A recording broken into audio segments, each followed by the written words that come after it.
नमस्कार दोस्तों, मैं नवरत्न प्रजापत अपने YouTube channel success coaching classes में आपका स्वागत करता हूं। हमने जो कल वीडियो पढ़ा था, कल का जो वीडियो था हमारा, उसके अंदर हमने कक्षा 10 की पाठ्य पुस्तक भूगोल का जो पहला पार्ट है उसका पहला भाग हमने पढ़ा था। संसाधन और विकास वाला जो पार्ट था उसके अंदर हमने ये देखा था कि संसाधन किसे कहते हैं और संसाधन के प्रकार कितने होते हैं, जिसमें हमने ये देखा था कि उत्पत्ति के आधार पर हमारे जो संसाधन है वो दो प्रकार के होते हैं, जैव और अजैव, और उनकी परिभाषा हमने देखी थी और उनके कुछ उदाहरण हमने देखे थे। आज आगे हम देखेंगे, ठीक है। तो संसाधन के और कितने प्रकार होते हैं और उसके बाद में संसाधन के अलग अलग प्रकार, जैसे प्राकृतिक, मानवीय, जो भी है वो अपने आज कंप्लीट करेंगे, ठीक है। तो हमारा जो पार्ट चल रहा था वो पहला पार्ट था, जिसका नाम अपना आता है संसाधन एवं विकास, रिसोर्सेज एंड डेवलपमेंट।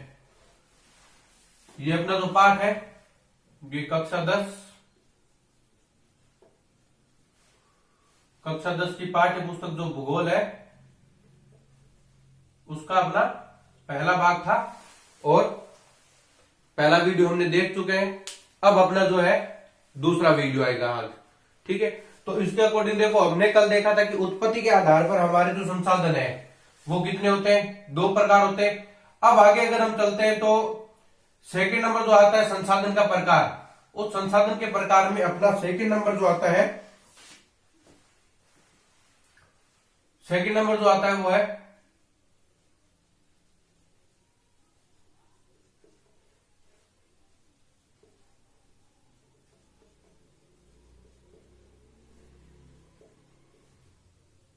समाप्यता के आधार पर, यानी समाप्यता के आधार पर जो संसाधन है वो कितने प्रकार के होते हैं।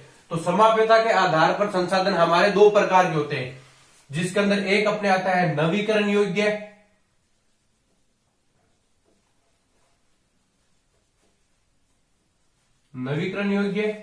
और एक अपने आता है नवीकरण योग्य व एक अपने आता है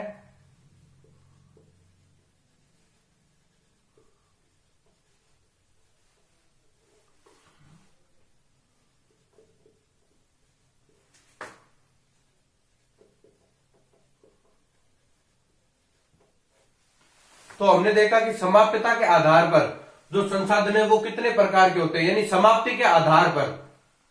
तो समाप्ति के आधार पर एक नवीकरण योग्य होता है और एक अनवीकरण योग्य होता है। अब तीसरा जो हम संसाधन देखेंगे वो होगा स्वामित्व के आधार पर।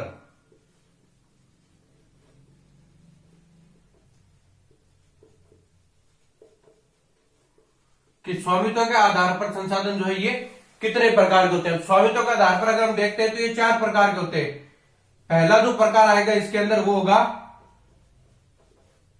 व्यक्तिगत संसाधन, दूसरा अपने आता है सामुदायिक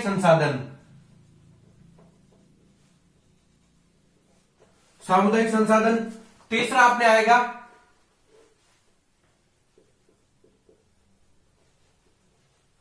राष्ट्रीय संसाधन, और चौथा अपने जो आता है वो आता है अंतरराष्ट्रीय संसाधन।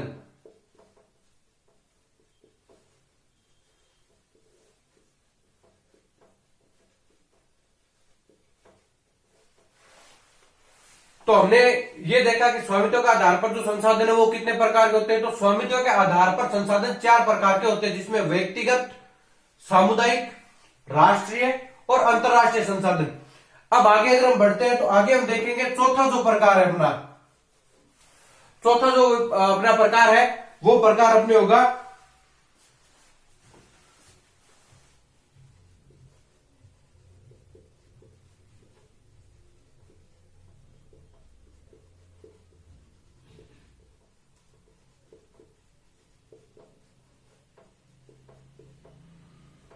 तो चौथा जो अपना होगा वो होगा विकास के स्तर के आधार पर, यानी उसका विकास का जो स्तर है वो किस हिसाब का है उसके हिसाब से, मतलब जो अपने जो संसाधन है वो कितने प्रकार के होते हैं।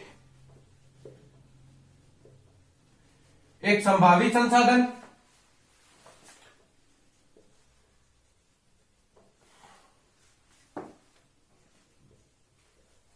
एक अपने होगा संभावित संसाधन, एक विकसित संसाधन,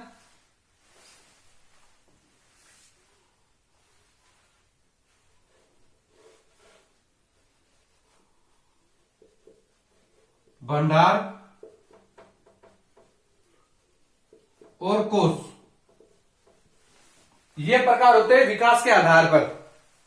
यानी हमने कल एक पढ़ लिया था उत्पत्ति के आधार पर, अपना जो पहला जो था उत्पत्ति के आधार पर, जिसमें जैव और अजैव संसाधन मैंने आपको बताए थे। आज देखो हम देखेंगे समाप्यता के आधार पर कितने होते हैं, जिसके अंदर नवीकरण योग्य और अनवीकरण योग्य संसाधन होता है। फिर अपने आते हैं स्वामित्व के आधार पर, जिसके अंदर व्यक्तिगत, सामुदायिक, राष्ट्रीय और अंतरराष्ट्रीय संसाधन, ये चार प्रकार होते हैं। फिर अपने आते हैं विकास के स्तर के आधार पर, यानी कोई भी अगर संसाधन है तो उसका विकास का जो स्तर है वो किस हिसाब का है, तो उसके आधार पर हम देखते हैं। तो ये भी चार प्रकार का, जिसमें संभावित, विकसित संसाधन, भंडार और कोषीय संसाधन, ये चार प्रकार इसके होते हैं। अब अगर हम आगे चलेंगे, बात करेंगे, तो आगे हम बात करेंगे प्राकृतिक और मानवीय संसाधनों के बारे में, कि प्राकृतिक जो संसाधन है वो कौन से होते हैं और मानवीय संसाधन कौन से होते हैं। ये आप वीडियो देखते टाइम नोट डाउन कर लेना।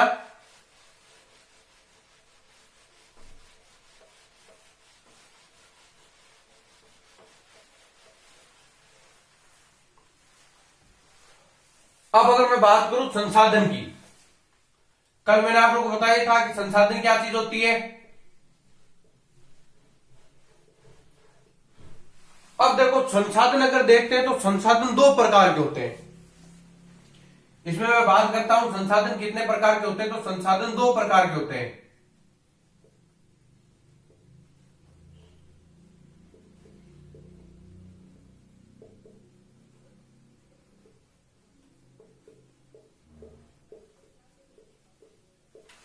संसाधन कितने प्रकार के होते हैं, संसाधन दो प्रकार के होते हैं, जिसके अंदर देखो पहला जो संसाधन आता है वो अपने आता है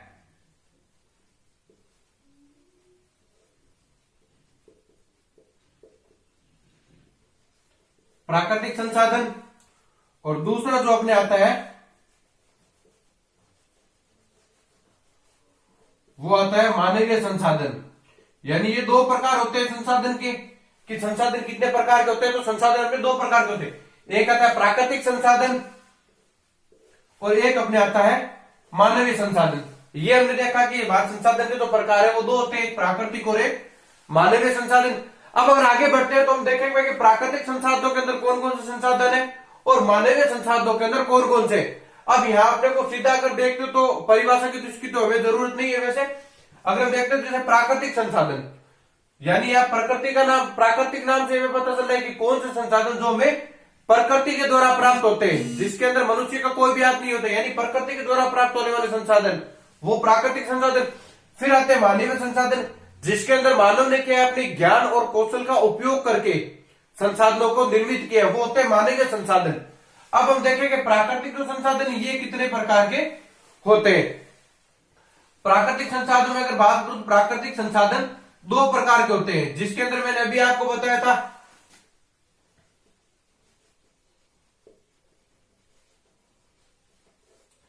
एक नवीकरणीय और एक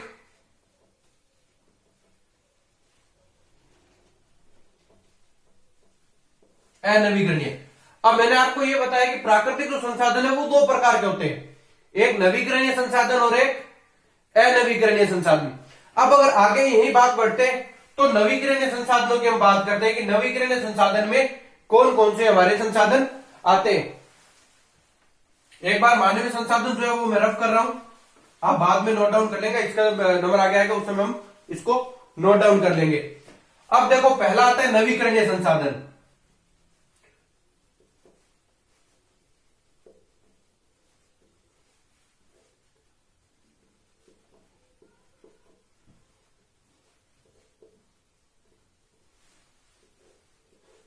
यानी नवीकरणीय संसाधन के अंदर कौन कौन से संसाधन आते हैं, इसके अंदर देखो एक तो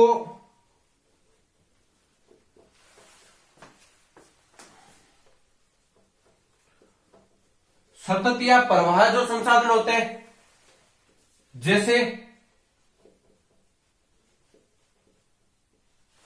जैसे अगर इसके अंदर हम बात करते हैं तो अपने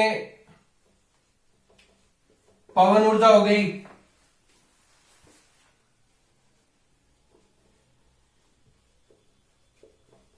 जल ऊर्जा, ये अपने आएंगे नवीकरणीय संसाधनों के अंदर। क्यों?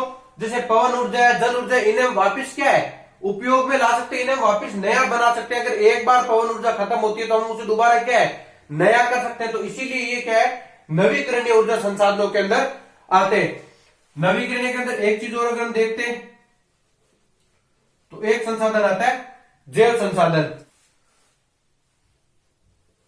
एक आता है जैव संसाधन, ये भी इसी का हिस्सा है नवीकरणीय संसाधन का। इसके अंदर देखो क्या क्या चीजें आएगी,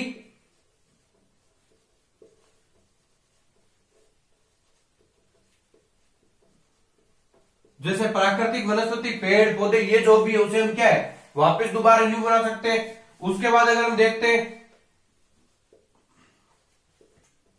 तो अपने वन्य जीव हो गए, ये जो आएंगे ये अपने नवीकरणीय संसाधनों के अंदर आते हैं। जैसे नवीकरणीय संसाधन है, इसके अंदर सतत या प्रवाह वाले जो संसाधन होते हैं जैसे पवन ऊर्जा, जल ऊर्जा, इन्हें हम नया कर सकते हैं। एक आता है इसी के अंदर दूसरा जो पॉइंट आता है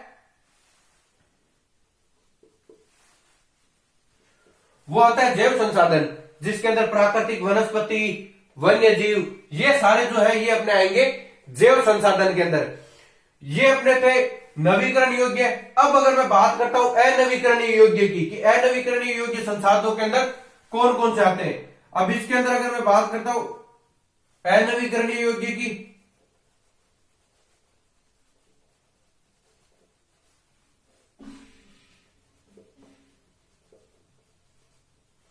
यानी ये वो संसाधन है जिनको हम क्या एक बार उपयोग में लाने के बाद में दोबारा उन्हें नया नहीं बना सकते हैं, दोबारा उनका हम यूज नहीं कर सकते, वो आएंगे अनवीकरणीय संसाधनों के अंदर।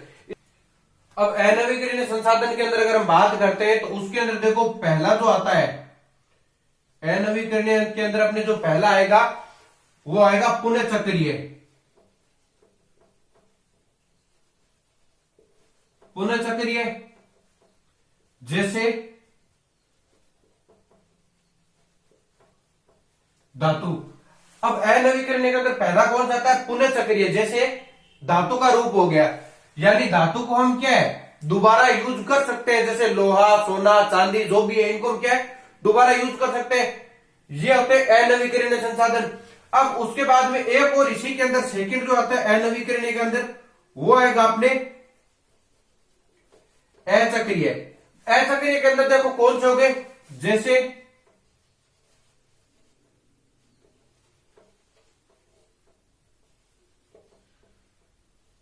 जीवाश्म ईंधन। अचक्रीय में कौन से आएंगे जीवाश्म ईंधन, यानी ये वो चीजें हैं जो क्या है कि एक बार उपयोग में आने के बाद में दोबारा उपयोग में नहीं आती। जैसे जीवाश्म ईंधन के अंदर हम कोयला मान सकते हैं, पेट्रोलियम जो हो गए, ये चीजें एक बार उपयोग में आने के बाद में दोबारा उपयोग में नहीं आ सकती। जैसे कोयला है, कोयले एक बार उपयोग में आने के बाद में हम उसे दोबारा क्या है कि रीयूज नहीं कर सकते, ठीक है, तो वो आएगा अचक्रीय के अंदर। यहां पुनः चक्रीय किस लिए दिया है, जैसे धातु है तो धातु को हम दोबारा क्या उपयोग कर सकते हैं। जैसे सोना है तो सोने को तो हम दोबारा भी उपयोग कर सकते हैं, चांदी है चांदी को दोबारा उपयोग कर सकते हैं, लोहा हो गया उसको हम दोबारा उपयोग कर सकते हैं। तो नवीकरण अनवीकरणीय के अंदर पुनः चक्रीय और अचक्रीय दो प्रकार के। पुनः चक्रीय के अंदर धातु वगैरह वो हो गई और अचक्रीय में हमारे जीवाश्म ईंधन हो गए। वही मैंने नवीकरणीय बताया था, नवीकरणीय में दो थे, एक सतत या प्रवाह जिसके अंदर पवन, जल ऊर्जा, और एक थे जैव जिसके अंदर प्राकृतिक, वनस्पति और वन्य जीव। ये अपने सारे थे प्राकृतिक संसाधन के अंदर, यानी संसाधन के दो प्रकार थे, उसमें मैंने प्राकृतिक संसाधन बताया था और एक मानवीय संसाधन। प्राकृतिक संसाधन के अंदर जितने भी संसाधन थे वो हमने देख लिए, जिसमें नवीकरणीय अनवीकरणीय भी था। नवीकरणीय में हमने देख लिया सतत या प्रवाह और जैव, और अनवीकरणीय में हमने देख लिया पुनः चक्रीय और अचक्रीय, ये हो गई। अब हम देखेंगे मानवीय जो संसाधन है वो कितने प्रकार के होते हैं।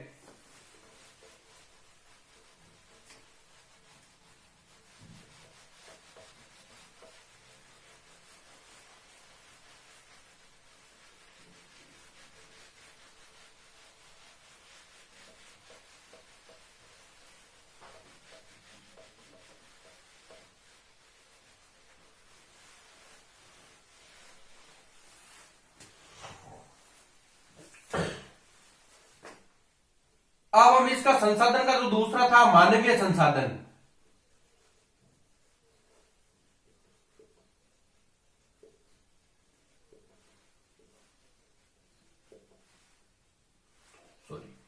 अब अगर बात करते हैं मानवीय संसाधन की, कि मानवीय संसाधन क्या चीज होती है, यानी ये वो चीज होती है जिसके अंदर क्या है, मनुष्य का किसी न किसी प्रकार का योगदान रहता है, जिससे हम क्या है कि किसी भी संसाधन का निर्माण कर सकते हैं, उसका उपभोग कर सकते हैं, वो मानवीय संसाधन होते हैं। प्राकृतिक संसाधन तो वो हो गए जिनमें हमें प्रकृति से प्राप्त होते हैं।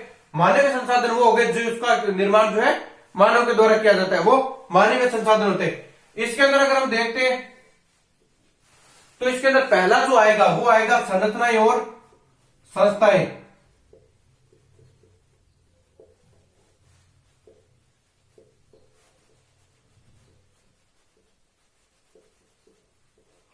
एक तो क्या संरचनाएं और संस्थाएं, और दूसरा जो अपना आएगा ये आएगा मात्रा और गुणवत्ता के आधार पर, मात्रा एवं